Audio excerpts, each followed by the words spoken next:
आणि आज ज्या विद्यार्थ्यांचा आपण गुणगौरव करतोय त्याच्या मागे त्यांची मेहनत आहे, चिकाटी आहे. तसेच त्यांच्या पालकांचीही मेहनत आहे. आज त्यांनी पालकांनी पण शून्यामधून याच्यामधून त्यांना शिकवलेलं आहे.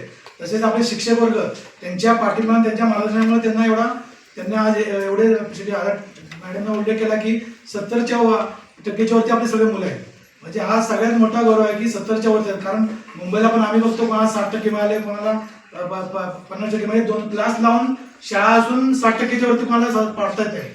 पण आज सगळ्या मुलांना 70% वरती आहेत. त्यामुळे सगळ्या मुलांसाठी टाळ्या झाल्या पाहिजे. विद्यार्थ्यांना तुम्हाला एकच सांगायचं आहे की तुम्ही चिकाटीने अभ्यास करा. तुम्ही पण आता 8वी 9वी 10वीच्या मुलांना चिकाटीने अभ्यास करा. जेवढं तुम्ही अभ्यास करणार तेवढं तुम्हाला यश मिळेल. आणि अपयश मिळालं तर तुम्ही खचून जाऊ नका, कारण अपयश ही यशाची पायरी असते. तुम्हाला एक मी उदाहरण देतो की एक मुलगा होता, तो रेल्वे प्लॅटफॉर्मवरती पेपर वगैरे विकायचा. पेपर विकता विकता तो असे छोटे मोठे प्रयोग करत होता.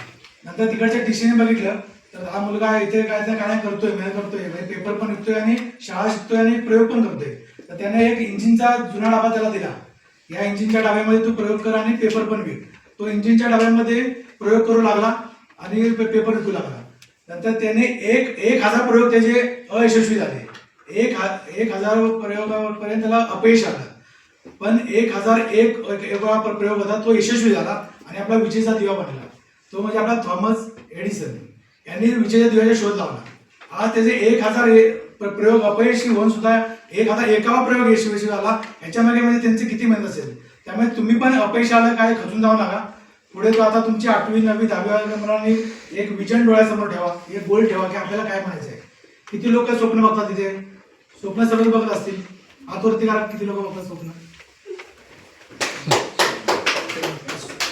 स्वप्न बघा, पण कसं मुला मुलींचं किंवा काय असं स्वप्न बघू नका. आपल्या स्वप्न बघा असं की मला काय ते कलेक्टर होता येईल, मला MPSC UPSC परीक्षा पासून मी ग्रेड 1 ऑफिसर बनेन, आपल्या UPSC परीक्षेतून क्लास 1 ऑफिसर बनेन, असं स्वप्न बघा. आणि ते स्वप्न मनाशी ठेवून आपण ते ध्येय गाठण्याचा प्रयत्न करा. कारण आता आपल्या बघितलं तर मुंबईपेक्षा गावची मुलं ही MPSC UPSC परीक्षेमध्ये टॉपला असतात. त्यामुळे तुम्हाला आता 10वी नंतर बरेच पर्याय अवेलेबल असतात. 10वी नंतर तुम्ही आर्ट्स घेतलं तर UPSC MPSC किंवा शिक्षक असे तुम्ही कोर्स करू शकता. कॉमर्स घेतलं तुम्ही तर मॅनेजमेंटचे कोर्सेस आहेत, बिझनेस मॅनेजमेंट आहे, वेगवेगळे कोर्सेस आहेत आपले. सायन्स घेतलं तर मेडिकल फील्ड आहे, इंजिनियर आहे, वेगवेगळे आपले कोर्स आहेत. मला कोर्सची माहिती हळूहळू माहितीच पडेल किंवा शिक्षक वर्ग पण देतील. त्यामुळे तुम्ही एक गोल ठेवा आपल्याला काय म्हणायचं आहे. आपल्या म्हणजे शाळेतला एखादा विद्यार्थी जर आपला कलेक्टर झाला किंवा एखादा UPSC क्लास आयुक्त झाला तर आम्हाला आनंदच होईल की आम्ही हे 10 वर्षाचं जे मेहनत आपली संस्था घेते किंवा गोरगरिबांच्या मुलांना आम्ही काय ना काय मदत करत असतो. म्हणजे एखाद्याला फीची अवस्था असली काय तरी मॅडम आपण मदत करतो. म्हणजे एखादी पूर्ण परिस्थिती खराब आहे, गरीब आहे, तरी पण बॅग म्हणा, पुस्तक म्हणा, त्यांना आम्ही आतापर्यंत बरेच मदत केलेली आहे. त्याप्रमाणे जर अशी मदत तुम्हाला लागत असेल ती पण आपण करायला तयार असतो.